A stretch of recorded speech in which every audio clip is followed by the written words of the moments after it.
कारवारच्या कोकणी भाषा अभिमानी संघ या नोंदणीकृत संस्थेची आमसभा सदाशिवगडच्या कोकण मराठा सभागृहात आयतवार 13 एप्रिलला यशस्वी पार पाडली।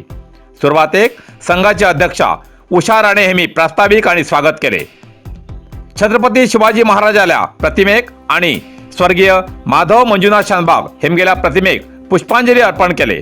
फाटल्या सभेचा अहवाल विष्णू कोळगेकर हेमी वाचलो। माचेवेला मांदेस्थान आपापले उलोप केले। कार्यक्रमाचे अध्यक्षस्थान राजेंद्र याच राणे हेमी भूषविले। कार्याध्यक्ष दत्तात्रय नाईक, उपाध्यक्ष मनोज भट्ट, सचिव प्रीतम मासुरकर, सहसचिव राहुल नाईक, खजिनदार विनोद पवार, उषा राणे आणि इतर मान्यस्थ माचेर हजर आशिले।